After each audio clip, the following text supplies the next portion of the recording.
I'm Hanna Gerlander. And I'm Nora Freed. And you're listening to High Heels and Punchlines. You have chocolate in your mouth. No, it's disgusting. It's not disgusting. It's just like you're chewing. It was like, what was I thinking? Hi. Oh, and we have to say our stuff up top. Yes. No, we'll say it at the end. No, let's say it right now. Okay, you say it. Okay. What is the stuff? If you're listening on if you're listening on Apple and Spotify, please rate and leave a review. If you're watching on YouTube, please like and subscribe. And if you're looking for more of this vibe, if you're looking for more us, by this time we have a Patreon. We do have a Patreon. So that has extra content, exclusive content, and live message boards and tickets to upcoming shows and stuff like that. So make sure to subscribe. Yeah, we'll give away free stuff. So and favors and stuff. Not like that, just like, yeah, well, I don't think anyone thought. No. We're selling sex online. No, we're not. It's okay. That ties into the episode. That does tie into the episode. We are not selling ourselves. We are going to sell merchandise, and it's going to be great. Okay. That chocolate was good. On that note, we just both had one of the Awake caffeine little chocolates. I'm about to be fucking crazy. And tonight, you know how I get on those. And then tonight's a night where we record back to back, like 2 episodes back to back. For the second episode, we're gonna have Diet Cokes. This might have no effect on me, but Nora will be like vibrating in the next episode. It's really crazy how much it affects me. Yeah, but it's also crazy how much more you also think it is affecting you. Like you'll send a normal voicemail and you're like, sorry, that was insane. I'm on Diet Coke right now. That was a pretty like normal rundown. I feel it in my body. Okay. I don't know. I think you know what I think it is? Like I feel like jittery and like I feel like I can, I don't know. I think most I ate people one of the have chocolate that. owls and I went on a run, PR'd. Wow. That's how fucking good they are. That's how good they are. Actually, sponsor alert, Awake Chocolate Owl.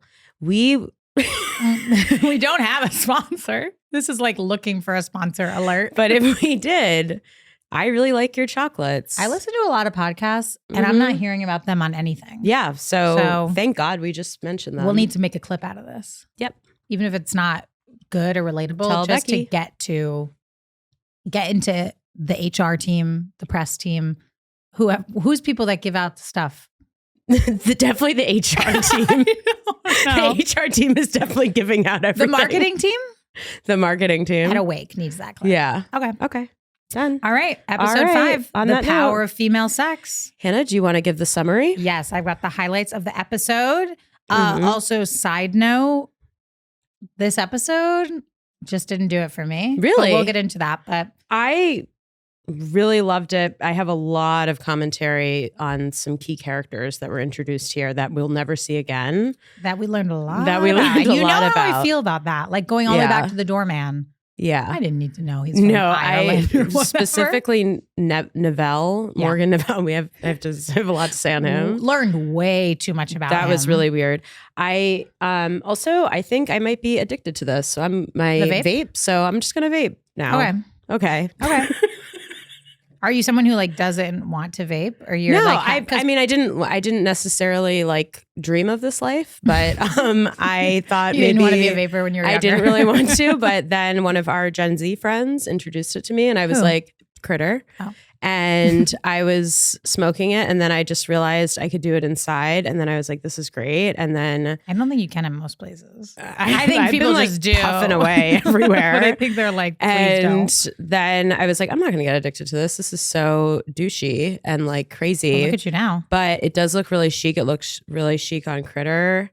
And then it is chic. I did it because I thought I wouldn't. I don't know. I just did it. Okay. It does look and chic. And now it doesn't, it's not chic. It's like, it's just on me, it's different. I'm like too old to smoke it'd be the chicest if you were like, what's her name? Amelita, and you had like the big cigarette she had. At the end of the day, you'd like a cigarette. I'd like a fucking cig. Yeah. But Maxim, if you one day, birthday special, I can let Nora smoke indoors. I think that'd be a really nice gift. That's what we want to use our raffle ticket for. Have I ever told you about my smokers only bar? Let's get into the episode. And then yes. Actually, I don't even want to say that on air because it's $1 million idea. I would do that with you. Awesome. Okay, cool. Wow. Okay. So when we make money off of this, we know exactly where it's going. Mm-hmm. Great. So it's nice to know that no matter what happens with this, we'll be in business together our whole lives. So, it is really nice to know. Here's the summary. Carrie spends the weekend with a French architect. Char, because I'm going to call her Char in all the summaries because I'm handwriting them. Char considers adding a new artist to the gallery and considering adding herself as part of the art. Okay. Samantha fights for a table at this new restaurant that has a name that sounds almost exactly like Balzac. I don't know what the name is. Was it like Balzac? And did you know something? It's inspired by the French restaurant Balthazar All in these Soho. mouthfuls of names. Is it Soho or Nolita? Or No, it's Soho. It's Soho. So it's inspired by that restaurant, that vibe and reputation, which opened in 1997. Also, that's the year I was born. Holy shit! I also wrote this down, but I don't think it's considered a highlight, and I don't know what I'm talking about because I can't remember it. But I wrote it with next to a bullet point next to it, meaning I thought it was a highlight of the episode. Rosie O'Donnell mention. I also wrote, but I can't remember when that happened, and I don't think that's a key part of the episode. It is the first bullet I made was most powerful woman in the world is not Rosie O'Donnell. Oh, that's all I said. Wait, did someone call her the most powerful woman in the world? She was listing powerful women, and Carrie was like, Rosie O'Donnell. And I was like, what? Well, because we both follow Rosie on Instagram. I mean, don't get me wrong. I love Rosie, but actually, get me wrong. I don't love Rosie. Yeah. But we're not, we're I'm like a follower. Team Rosie. Sure. I'm Team Rosie. Okay. Anyway, what I did this time with the highlights is kind of give broader ones so we each can get into it. Like I didn't mention what happens with the architect or what happens to Charlotte. But I don't know if I should, right off the top. Do you think I should say? Like the French spends her weekend with the French architect who, after sleeping together, he leaves and leaves her $1,000 cash. And Charlotte is looking to add this new artist to the gallery. And when she goes to his house to go meet him and look at the art, he asks her if he can paint a picture of her vagina because that's what his art is. He is. uses the word cunt over and over again. So intensely. And I wanted to talk about that specifically. Okay. Can we bounce around? Can I talk about that? I went on 2 dates last week. Both guys used the word cunt multiple times while we were hanging out. Like to describe a vagina? No, to describe a woman. And I was like, wait, on a date? On two different ones. They were 2 days apart. Wait. They were on a date, so they're trying to make a good impression. Yes. And they described a separate woman to you as a cunt. Yes. Both of them. What woman? Like an ex? One of them was like, I got into a fight with this girl last weekend and she was just being such a cunt. And I was like, okay. That's for you to decide. But see, they do this and then I stay for another 3 hours and chirp whatever. Unfortunately, when it comes to dating straight men, you have to just take there's going to be some things, unfortunately, and no one responded to this or have an opinion about it. There's just going to be some things that you have to deal with are just going to suck. So I feel like when you're on are just not going to be ideal, because you're never going to. Right. I was just trying to take it in, let it sink. Yeah. I was like, it's fine. And you were like, if that's the worst part of the date, then that's not a bad date. Yeah. It turned out there was a lot more. There were other bad things that unraveled. And in that situation, it was the first red flag. It's you have to note it. I should have known that. That's actually a really good thing to note. I think I'm really bad with red flags. I don't know. This I is don't where notice. You're not like Char, because Char has. Remember that episode where Char doesn't even have the same china pattern as her, and she leaves. I try to give everyone a chance. Char gives no chances, and then it's oh my God. Then 3 hours later, they're telling me they're anti-vax. Yeah, and you're like, I should have left when you called her a cunt. Exactly. Anyways, so when he kept saying, "I love the cunt," I was like, "Whoa." Calling it the it's cunt? I mean, I don't know. Is that weird? I feel like in British people, they they say cunt. I mean, yeah. I mean, like, it just I think feels it's really just aggressive. I feel like in America, we've also decided that it's the worst thing you can call a woman. So it is weird. It feels weird when anyone refers to the vagina as that. Yeah, I don't know. But maybe this man was trying to give it back its power. Because he also says that vaginas are like the like source of all power, all good in the world. And like it's the most beautiful thing, which I disagree on that. I feel the same way about male gynecologists that I do about Morgan Neville Morgan. Okay. I was like, now who is Morgan? No, sorry. Neville Morgan, who's the artist. Yep. Like, it's like, what are you doing? What are the intentions? Come on. Yeah, like, I agree. You really had to be a gynecologist? You really had to paint only vaginas? My friend, her dad is like one of the like number one gynecologists in the city. And I was like, I feel like that's gross, right? That's gross. Like, that's weird. I'd be mortified to tell people my father was a gynecologist. Yeah, it's like a weird And then to say he's the best at looking at vaginas in the city?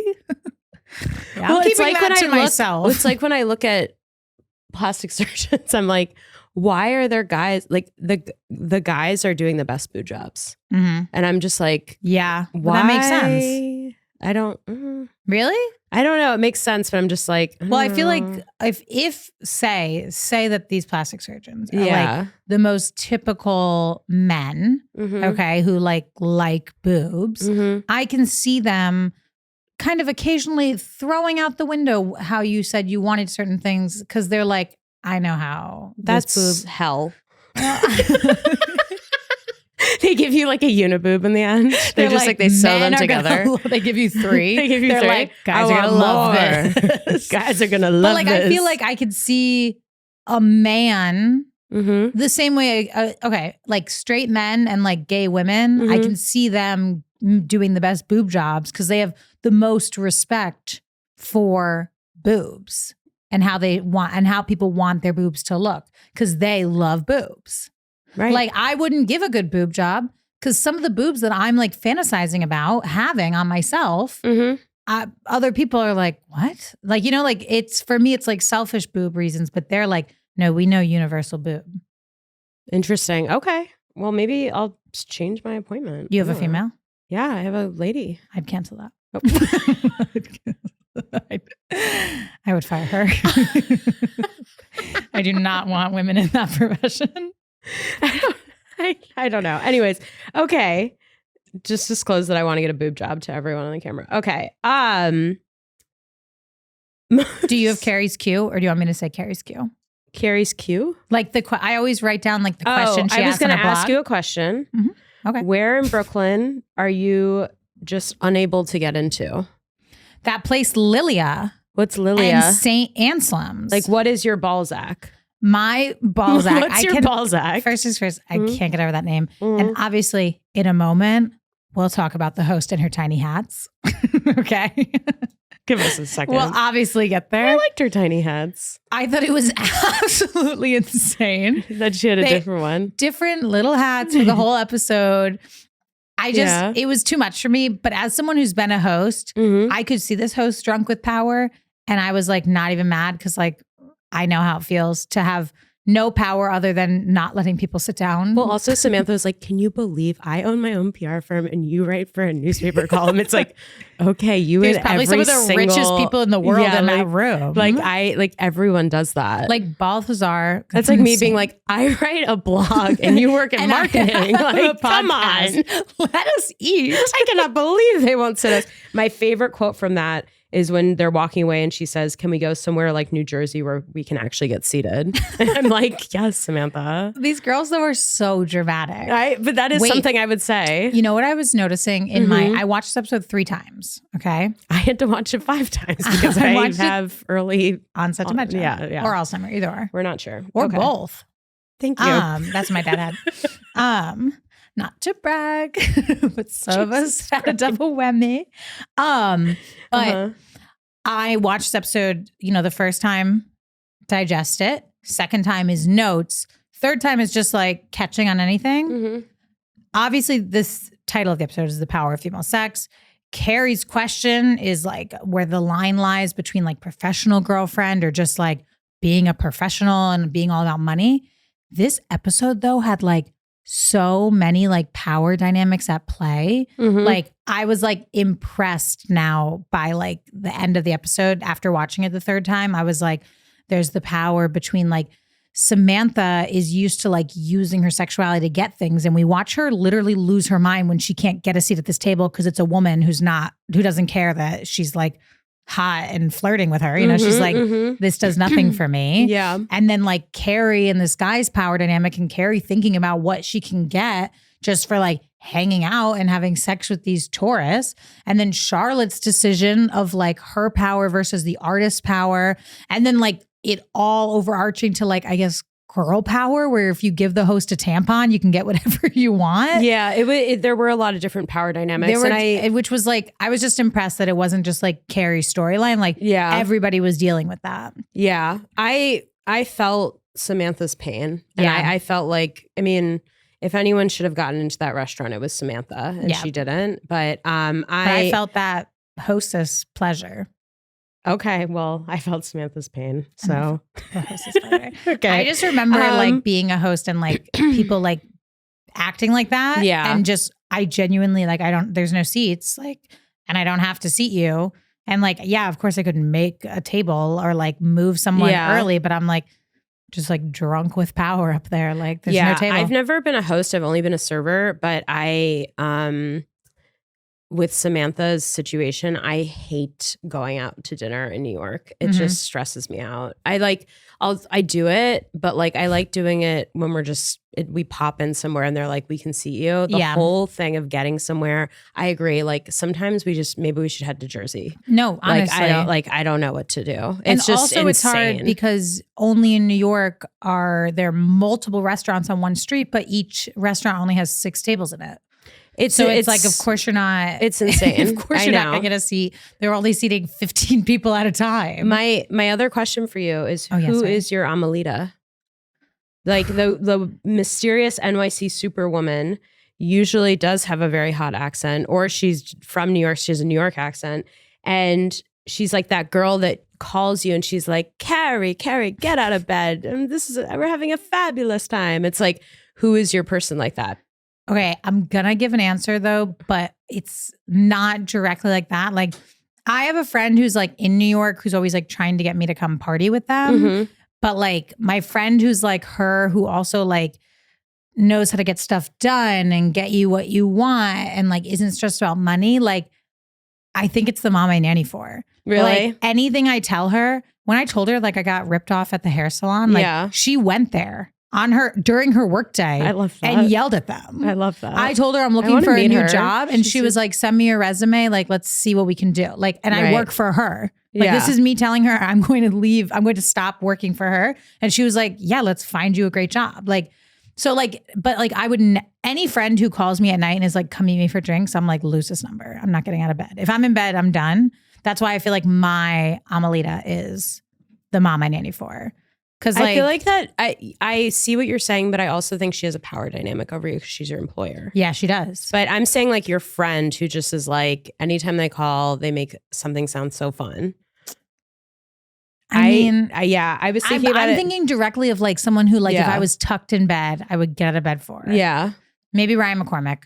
Yeah. I loved Ryan. And Ryan and I have been friends for so long that like he knows me so well that like he knows exactly what to suggest the hangout is so that I'm like, okay. Yeah, like, you know, that sounds fun. Like he's not going to call and be like, we're going to get dressed up and go uptown. I'd be like, yeah, wrong number. He's like, we're going to go to the bar we went to in college. They're having a deal. We can get this amount of alcohol and this amount of food for only $20. We can both split an Uber and be home by midnight. I'm like, okay, I'm getting out of the bed.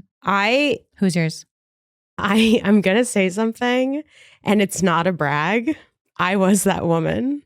To me? No. Oh, to like, other people. To the world, well, I think, for a very long time. I Were you really upset do. I didn't say you? Huh? I'm sorry. No. I wasn't expecting you to. You didn't know me when I was that girl, so it's fine. I really saw, obviously, Amelita is fucking stunning and she has a hot accent and she's gorgeous. I'm not saying that we look alike or anything like that. You are but well, gorgeous, thank you. Nora. But I'm just saying like used to have this like ability of like calling anyone late at night and being like, let's fucking go. Like I have a bag of Coke. I'm sending a car to your house. Let's fucking go. And I didn't even have money. I was just like, if we were friends and you called me, you're like, I have a bag of Coke and I'm sending a car, I'd be like, I don't know if we are going to work. Because like I just described my night out was like, this is how much we can drink and eat for $30. That you didn't know me when I drank. It's so funny. I think it's crazy. You didn't know me when I drank a lot too. Thank God, honestly. But like, it's just so funny. Like I feel like when I saw her picking up the phone and calling Carrie, I was like, wow, I've been that girl. I've just been like, get out of bed. We're in New York City. Come here. Fabulous. And laughing at everything. Carrie's and I'd be like with a bunch of random guys being like, haha, we're going to their house after. They said we could hang out. Funny when she kept like laughing. Carrie was like, I'm going to go to bed. She's like, you're so funny. Get down here. No, I literally would be like, bed? Why would you go to bed ever? You go to bed when I'm here with all these men and their money? I'd be like, I have a circle of hot guys right around me. Speaking of Amelita, her character was pretty iconic for this episode. I totally understand why she's doing what she's doing. Yeah. I have no problem with it. Those guys some of them were hot, some others were not. But the trips that they were describing sounded great. Yeah. She was getting cash. And the fact that she could go into, was she in Dolce & Gabbana? Dolce & Gabbana. And just pay for I would love to buy you a pair of shoes. I would love to go into Dolce and just be like, Hanna, just it's on me. Well, I mean, what are you going to do when you watch the cashier cut your card in half? I didn't know they could do that. That's really bad. It was so bad. Well, first things first, I'm like, maybe I'm missing something because like I guess I'm trying to like, maybe that is just something of like the era, but like for him to try to pay, she gives her card over to pay for her shoes at Dolce & Gabbana, Carrie. And then he's on the phone with someone, like did it not go through? And his first thing was like, let me call American Express. And then American Express was like, thank you for calling Carrie Bradshaw, cut it in half. I think something we've realized, and I think we realized this way back in the day as well, but like something that's really coming to a head is like we are realizing that the details are sometimes overlooked. Yep. In Sex and the City. Just a little bit.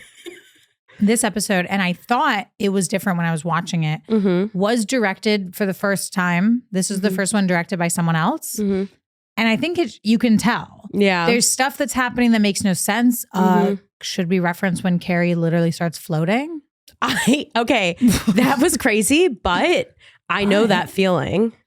Have you ever left a date? This is again, everything that I'm referring. I know the feeling. When I was Amelita, when I was floating on the dates, like all of this is in my youth. This doesn't happen anymore. But I'm just saying, like sometimes. But like I'm just saying, like like that feeling, like after a really crazy like encounter with a hot guy, or like I don't know. After my first kiss with Wolf, you're just like floating. I have to see him again. I know. See, that's like the floating, yes, the Coke, no, which is great. But I'm just saying, like I understood the floating, and I was glad she was floating. I was not. I thought we can trust SJP as an actress. Yeah, to act out the feeling of floating. I did when her feet left the ground. I was like, they're so lucky they got another season after this. I was like that because in this episode too, they bring back talking to the camera. And I'm like, we're trying too many different things. Yeah. I just felt like, we had already in episode 4, they had stopped talking to the camera. Now we're back talking to the camera. We're meeting brand new characters that we'll never see again that also control the whole episode. The hostess, Amelita, the architect. Like we're getting a lot of Carrie, randoms. It literally is learned how to fly. Like it was just a little too much for me. I do want to say though, after what did I write? Where'd it go? Oh, sorry. No, I don't mean to cut you off. Oh no, go ahead. How do you feel about I don't sleep with men I've only known for a day? That's the question of all time. I mean, we can talk about this the entire rest of the time. Like, do you have sex with someone on the first date? Absolutely. If I want to have sex, I want to have sex. Like, I'm getting so much different feedback from so many different people. I truly identified with this question. Like when Carrie was like, I don't do that, and was like freaking out about it. I was like, I get this. Like, this is constant. So you don't sleep on the first date? I have, and it always backfires. And then sometimes when I haven't, I feel like that has been the reason why. But then I'm like, that's backfired. A red flag then. And then that's a red flag. And then sometimes I haven't, it's been fine. But it's just like, it's so confusing how the person will view you after. And it's so stressful. It's also so stressful. It's annoying because, and I think I said this in like an earlier episode, like if there's a stigma or a stereotype or whatever that like women who sleep with men on the first date like aren't serious about the relationship, but like if you slept with a guy on the first date and wanted to see, like you still think I want to date this guy, like he doesn't become less dateable to you because of that. So I don't know why that happens. There's this rumor going around that like men, once you sleep with them, they hate you after or something. I don't know where I saw that rumor. I saw it on like a misogynist website. Like, I don't know where I could have gotten this from. No, but I used to struggle with that too. If the Parisian guy, if I knew it was with Paris that time, like if I knew it was like a one hitter, oh yeah, we're gonna sleep on the first date. Like you're going back to Paris, like let's do this. Right. Also, I'm sorry, the cash was great. I literally wrote, I'm so jealous of Carrie with the cash. So she has sex with the architect. He has to leave in the morning. After he leaves, he tells her to like order room service. But then additionally, she finds an envelope and a card for her, and he's left her $1,000 cash. And I'm sorry, like you'll never find me, especially when I'm tight on money, debating the morality over the cash. Like he's in France, I'm eating breakfast in the hotel, and I'm $1,000 richer. End of story. I couldn't believe we already knew that he was going to go back to Paris. So why not just accept the cash? Right. I thought it was weird. I was like, wow, I wish I was her. I also was like, I can't believe how many people I've slept with for free now. Yeah, like, we should start charging. I really can't believe I haven't charged anyone $1,000. Also, lucky girl, Carrie. I don't know if I could charge $1,000 for what I'm doing. That's like pretty nice. That's a steep deal. I would have to be like on my like A game to be charging $1,000. Yeah, we'd have to go back to Victoria's Secret and use that coupon. We'd have to use our coupons. Oh wait, jumping back though to right after when we meet Amelita, she has this line about her partner: tiny little penis, but he knows just how to use it. Yes. What do we think? Does size matter? Do we care? I don't really. I feel like men made up this question. I never hear women, other than I guess Samantha, talking about the size. I'm not. I don't. I mean, unless it's a crazy small situation or crazy big. Yes, that's worse. Honestly, so much worse. That's hell. Yeah. I have a lot of mixed feelings about it, but I don't think it should like weed someone out at all. And I think it's really weird when girls talk about it. Right. Like it feels like you're objectifying them, even though I know men are awful and we can talk about them, whatever, and they're objectifying us. But there's something about it that I'm just like, they can't help it. Like, let's just like let it go. Like they really can't. Like that's one thing that like we don't know. You get what you get. You don't get upset. Yeah. Like it's just like don't. And I also I feel like she's right. Like tiny penis, but knows how to use it could be a lot better than like a big dick. Exactly. And I've just heard people have said to me, oh my God, have you heard he's such a small dick? And I'm like, I've heard that in a conversation. That. I was like, and it's not even like I know the person that well or whatever. And I'm just like, I don't really want to know that. Like that doesn't feel good. It's the same as like how I'd be mortified if like certain things that happened when I was in bed with someone, if they shared that out of there. Like, I don't want anyone knowing about that. Yeah, it's a lot. It's a lot. So I just, that was kind of weird. That she was like bragging about it. I don't know. She was like, I don't care that's little. He knows just how to use it. She was like thrilled to tell Carrie that. And Carrie at that point, I was shocked Carrie got out of bed. And then I was like, no, I'm not. She just bought her like a pair of Dolce & Gabbana heels. Like Carrie has to get out of bed. Carrie has to go visit this woman. Right. Like if you just bought me a pair of like God only knows how expensive shoes. And then the next day we're like, come to brunch. Come to your friends at brunch. So that's how I'm going to get you to come out? Yeah. I have to buy you a pair of Dolces. Like, because if Carrie was like, no, I can't, Amelie would be like, come on, I just got you those shoes. Put them on. Like, Carrie can't be like, Carrie can, of course, be like, no. But it's like, all right, I'm coming. And then she got $1,000 richer because of it. What I loved, and I've had a friend who's done this before, they slept with someone for money and then took us all out. And it was so fun. That's really nice. And I was like, that's a good friend. I was thinking when they were all in the... I hope if that ever happens, I'll take you out to dinner. I should start spending more of my OnlyFans money on you. Thank you. I would appreciate I really apologize that I haven't. Thank you for the apology. And yeah, I think I've been meaning to bring it up to you. I'm glad I brought it up. So when I was watching Carrie in the hotel room, I was like, oh, Nora would be on my list of calling to be like, get here. Like, yeah, no. Get here. We're ordering room service. I think it would just be maybe the two of us so that we could really ball out and like maybe go to the spa on his card if there's a spa or like a pool. I believe that if it was just the two of us, like we had no one else there to question it, like we could have like maxed out his card just at the hotel for a couple hours. My favorite movie is Hustlers. Okay. So you take that in. My favorite movie is Hustlers. Okay, cool. That's a great movie. Hustlers? Not only did I Should we do that? Not only did I see Hustlers, I then watched J-Lo's documentary and I sobbed when she said that she didn't win an Oscar, but she won the Super Bowl. I know.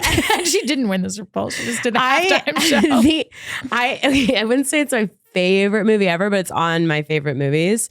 The cast is so great. No, it's an amazing movie. Amazing cast. J-Lo should have been nominated. And it's just like, I just love how they're like scamming these fucking bros and just like bawling out on. If it wasn't for that measly little last one. Yeah. It's like, get up. Really. Like, get with it or just let it go. Let it go. Like it happens. It happens. Let it go. I also, what was I going to say? After this, I must tell you this note I wrote because I wrote LOL underneath it. Okay. Well, that's going to be more interesting than what I said. I just said Carrie looks fucking amazing in this episode. Oh my God, I wrote best dress equals Carrie. Every outfit was stunning. It was amazing. Her date with the architect with like the falling blossoms, and she has on the boa and the dress and the coat. I was really, really good. Wow. I didn't nominate a worse dress, but I guess I could probably think about it. The boa was crazy, but it looked great. It looked amazing. Like if I wore that, it would be insane. Rewatching Sex and the City, obviously not today because I'm wearing a pretty basic outfit today. But when I'm getting dressed for stuff, I feel like when I'm going out, like not just like coming here or going nannying, like it's been influencing me because I'm like, I put something on, I'm like, that's crazy. And I'm like, it's not. It's not. Like, Carrie would do it. Carrie would do it. Carrie would wear it. Because she really, I think also we all must remember when we're getting dressed, if we're in New York, only you can remember this, but like, we're in New York. You can wear whatever you want. You can wear whatever you're wearing. There's still going to be someone with something more obscure on. Everything you wear is cool in New York. It looks like it's fashion. Right. That's why I felt kind of lame in my outfit today because I feel like a college kid. I have this on my puffer. Should we address the pigtails? Yeah. No way around it now. Because was it this Take a look. Okay, so we saw that Carrie had pigtails. So she looks so cute. She looks so cute. I think my hair might be too long for it. No, when you sent me the picture of yours, I was because I just got my hair cut, and I really like yours. But anyways, we tried it. And I feel like it's when my hair was longer, I used to wear pigtails all the time when I was a waitress because there was some study that like men tip more on checks where their waitress has their hair in pigtails. I have noticed on the street more men catcalling me and like looking at me when I'm in the pigtails. What's going on? Today I was buying our Diet Coke. Is it because I look like a little girl? Unfortunately. That's hell. Unfortunately, yeah. Because I've been noticing. But you want to know what's funny? What? So I wore pigtails one day when Wolf and I were on vacation. And like I was talking about how I feel like sometimes like so childlike. And he goes, no. It's totally like hot milkmaid. Yeah, wait. It's like I was like, I guess it's like so reassuring that like that's what you're seeing. Like you're seeing like a Swedish milkmaid instead of like a little girl. I wore pigtails every single day in elementary school. So it feels like a throwback. But I didn't, but I was doing the little girl's hair that I nannied for, and I always put it in pigtails, and like it's so easy, and she looks so cute, and I'm like, why is this just for kids? Not anymore. Look at us now. can we talk about how everyone's always laughing about anything that Carrie says? People are like, comedian. She wasn't funny at that dinner. If we could get those laughs, that would be crazy. She wasn't being funny at that dinner.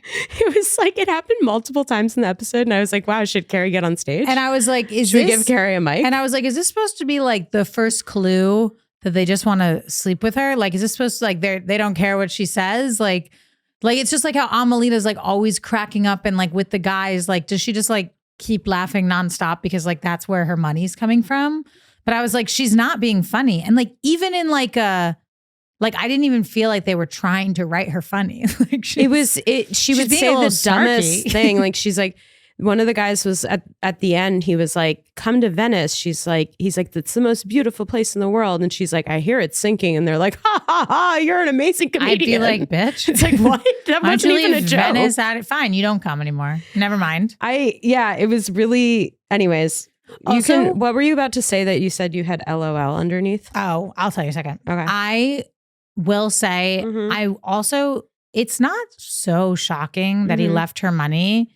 Carrie laid it on pretty thick that she was tight on money when she was talking to him on their date. And also Amelita, who knows this guy, just watched Carrie's card get cut in half. So like, I don't know. Like, I feel like she was shocked by the $1,000, but I feel like if you look back, it's like, okay, you were set up by this person through Amelita, who just had to buy your shoes for you, watched your card get cut in half. And now you have told this man on your date that you would go with him, but like you're so tight on money. You would only go to save money because you're so tight on money. You keep spending money, whatever. It's like, is it so shocking? Like, I don't even know if he was paying for the sex. Like he might have just been like, I have extra money. I'll leave it for this girl. I'm going back to Paris. Right. Like, I wasn't shocked. What I was shocked by was that Carrie's way of trying to make money was a poker night with her friends. She's like, I need to make some money. So I held a poker. And I was like, need to make some money. Take like a bartending shift somewhere. Like sell some of your clothes. What would you do if I invited you over and I was like, actually, come on, cough up the cash. We're going to play a game. I'm like, also like, Carrie, you could lose more money. Like this is the worst. No wonder you're broke. I was going to ask you if you wanted to do something like that. Like I love games. I don't love games, but I know. You said that. And I thought to myself, red flag number 1. No, I didn't. But I would love to have like I love no phones. And so I would love to have like some sort of night where we do games. Oh my God. Like, this is music to my ears. Nothing too complicated. I'm not trying to play Catan. I'm not trying to play like something crazy. Trouble. Let's play Clue. One time my friends and I rented a house in California, like in the mountains, and we just played Clue for like a full day. Wow, Clue's amazing. Like Clue's nonstop. What character and it was were so you? Fun. I was Mrs. White for a lot of it. I always needed to be Scarlet. I would throw a fit if you didn't let me be Scarlet. What were the other ones? We played it all day. Professor Plum, Colonel Mustard, Mrs. White, Miss Peacock. By the end, we actually started dressing up as them, like with our clothes and getting really into it. Wouldn't that be an amazing group costume? Yes. A big group. Yeah. Do you want to? Okay. But what I want to say really quick, like, yes. First things first, I love game nights. My friends that aren't like our comedy friends, like that is what we do. Like we just get together and play multiple games. I grew up, nobody cares what plans you have. Like 1 or 2 night of the weeks, we're sitting at the dining room table. We're playing Trouble. We're playing Sorry. We're playing War. And when I go home to Connecticut, like I'm forced into multiple game nights. No problem. Wow. I know how to get you out. You tell me we're playing fishbowl. You tell me there's a deck of cards. You tell me you have Trouble. I'm on my way. I bring little games to bars and restaurants. I've never seen you do that, and I want you to. Because I heard you say you don't like games. But I have fun adult games too. Like Paranoia. Do you know Paranoia? No.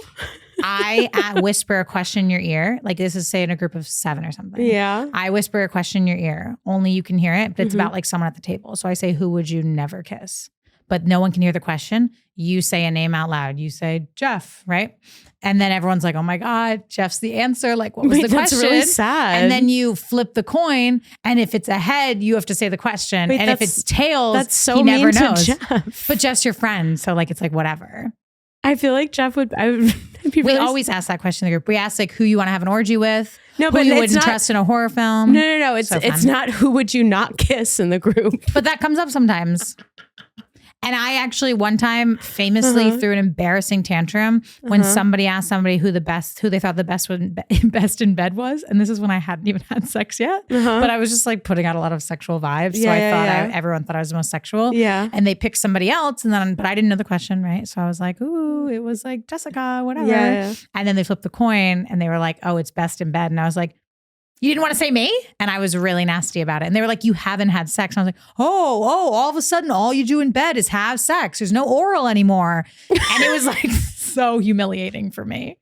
Jesus and they like all apologized to me when they should have been like, shut up. You're ruining the game. Oh my God. But I'd love to play any game with you ever. I'll have you chasing Shannon over for a proper game night. Okay. I want to dial it back a second. I don't love games. Okay. There are a couple. You look so mad at me. I'm just listening. There are some. Let's take it step by step. Let's start with apples to apples. I like that game. Okay. I don't know if I would Hanna pick that as like a starter game for like a new. I like games where you have to think. Gamer. No, I like when you have games that like inspire conversation. These will. My games will. All right. Yeah. The one with who's not going to fuck Jeff. That is for like at the bar. That is not at the house game. I do really love playing fishbowl, and I make people play that a lot. We played that after my dad's funeral.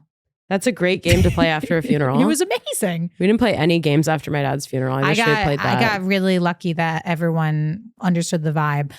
There was one person that was like, are you sure? And I was like, yes, no, everybody go home and I'll sit alone and like cry. Like, no, we're going to play fishbowl and drink margaritas. It's a celebration of life. Yeah. And my dad was an alcoholic and we loved games. This is perfect. What we're doing. Yeah. He actually was sober for like the second half of his life. So he probably would have been jealous of the drink. Okay, wait. Moving back to, staying at the poker scene. I want to say two things about Skipper. I literally was going to bring that up. That's so funny. That was the next thing I was going to say. The first thing I want to say is like, Miranda's really mean to him. Like Miranda hates Skipper. She's so mean to him. And then we learn that Skipper can't leave her because of the sex. But I'm like, okay, but Miranda doesn't seem to like him at all. Like she's like, you came early, wait in the hall. I was like, oh my God. And Carrie's face was like, no, come in. And looking at Miranda, and Miranda's like, we're leaving. It's also weird how it's clear that Carrie and Skipper have a friendship. He's coming over and that's like my second no. spilling about how he's obsessed with Miranda. But then so why would he even think he has to wait in the hall? Yeah. And why does Miranda direct that now? Like if I was hooking up with someone that was your friend and he came to the door and I was like, Skipper, I'm going to kill him. I'd be like, what? I'd be like, no, he's been here before. Yeah, he's our friend. In. Yeah, it's so he can play poker. Miranda is so mean to Skipper. It's honestly insane. Because also Skipper, like, I just feel like he's just like immature. Like he just like isn't leveling up to Miranda, but doesn't see a reason to get out because like the sex is so good. But I'm like, Miranda seems to not like him. And like, no offense, I don't believe Skipper's like amazing in bed. So I'm like, he probably worships her. And she probably is like, it's probably comforting to just have that. Yeah. But my second note about Skipper and Carrie's friendship. So then you mentioned he comes back and he's just like talking to Carrie and like venting about Miranda and asking for advice. I feel like, I don't know if I'm the problem or if Carrie's the problem. It just doesn't feel very like girl's girl that she changed in front of him. And like she said, you stay there, I'm going to change. But then she came out in a bra and then put her top on. Like if you were friends with Wolf before me and now Wolf and I are dating and I learned that like Wolf came over for advice and you were like changing right in front of him and like sitting on your bed together and like comforting him, that would make me feel weird. Yeah, I mean the whole thing was really weird. But I was like, maybe Miranda just doesn't like Skipper, but I was like, if I was Miranda, like if I'm dating Skipper and Skipper was like, I was at Carrie's earlier and I was like, oh, why? And he's like, I needed advice about you. And she's like, oh, I'm like, okay, that's a little uncomfortable. Like, you guys are friends. He was like, yeah. And then she like was changing in front of me. And I'd be like, oh, why? And then he was like, and then we sat next to each other on the bed and like, she like rubbed my thigh and comforted me. I'd be like, well, that's awful to hear. Like, I felt like that. And we'll talk about this in the next episode. Yeah. But like, her relationship with that male friend in episode 6, like, it's another, I feel like she's weird. These guys are randoms. Like, I don't know where they're coming from. And she knows everybody in this goddamn city. Yeah, she's like, I never run into anybody, and Carrie can't go anywhere without seeing a friend. It's insane. Like, everyone's like, oh, you're my good friend. It's like, we've never seen you. We're never going to see you again. Skipper's going to be gone in a couple episodes. I mean, honestly. Not for life, but. When we went through all of Miranda's boyfriends or flings, you loved Skipper. No, you loved Steve. I loved Steve, but like I said that I would, if I met Skipper, I'd probably sleep with him. Okay. Skipper is my worst nightmare. Oh, well. Like, I cannot, his whole like he's just like a little squirrel. Like, he's just so, it's just like, dude, like, fucking get some confidence. I connect with Miranda though. Sometimes when you're the woman who's like kind of like aggressive for no reason or like makes problems out of nothing, which I feel like Miranda does, she just gets upset about nothing. Like when someone still is like, well, she's gay, she's frustrated, she has to date she just can't stop thinking about Sid, and she's like stuck with Skipper. But I feel like sometimes go from Sid to Skipper, I'd be really fucking pissed. I actually, the more I think about the fact that we got Che and not Sid, we can't. I can't even get into Che right now. It's too upsetting, and there's too much to say about Che now. There's a lot to say about Che. Skipper is just. I understand that some people are anxious. I understand that some people are stressed out in dating. I am too, but you kind of have to like let a little bit of it go as you get older and be yourself, because otherwise it's just like it just, the energy really, like, it just feeds off into the room in a way that is so unsexy. Maybe then that's even what we're seeing. Like, we know Skipper and Carrie are friends, but like the toxicity of this Miranda situation has him thinking he has to like stay in the hall. I know. Maybe it's like this is draining him and he doesn't even know. Like, it's stripping him away from himself. Being so dependent on Miranda, who doesn't care. Right. He's every time I see him, it's painful. Okay. Well, I would sleep with him. Okay. So there's that. My like final notes on the page, obviously we can talk about whatever, but I only had one page of notes for this episode. Yeah. First things first, I thought it was so funny when they said to Charlotte, I bet you have a beautiful cunt, the artist, or the wife. And I hated that barn scene was like Saw. Like, I was like ready for them to kill her. I don't know why the paintings couldn't have been in the living room. It was like, I get why, but it was scary. And then he's showing her all these vaginas, and then the wife showing up with the lemonade, like trying to make this normal. It's like, it's fine, but it's weird. It's like the male gynecologist thing. But I also thought it was really, I understood why Charlotte's character let him paint her cunt. Right? Let them. I feel like just let them. Just let them. She was doing it to cope with her codependency. Yeah, just let them. Like, I get it. She studied this guy in college. She knows this is to her like a once in a lifetime opportunity. I can't believe Charlotte, uppity, nothing wrong with her, but like kind of like uppity Charlotte had the girls there looking at all these paintings, guessing which one's her vagina while she's like cackling about it. I thought that was really like, and I the one we saw, I don't think is what her vagina looks like.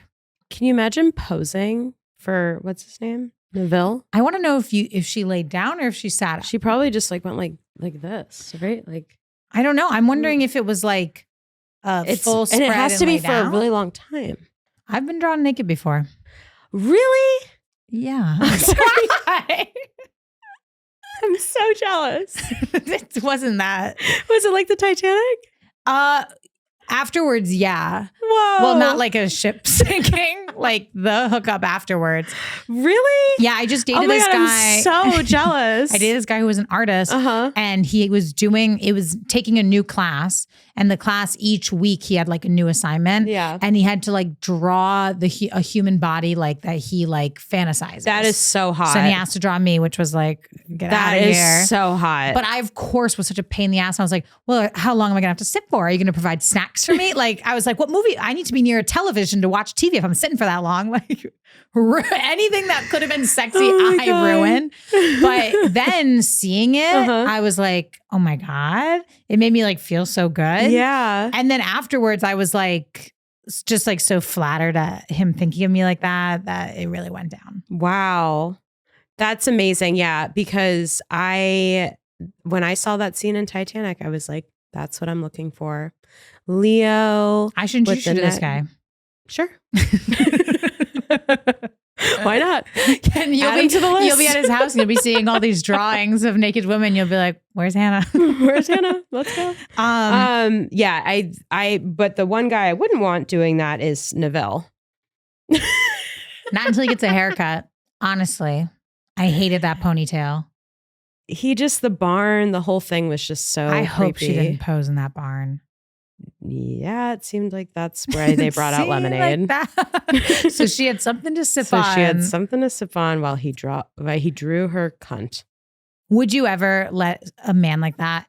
Like, would you let them draw your vagina? Would I let Neville? Am I pronouncing his name correctly? Yeah, it's not Neville. No. Right? It's Neville. For money, maybe. I think if there was a way that he could, if it was a lot of money, I was gonna say if he could take a picture and I could go home. No, but no. worse. You can tell he wants you to stay. But also, I don't want him just having a picture of my vagina either. It seems like it would be like a medical kind of. I no. The answer is no. Okay. But this whole episode is the power of female sex.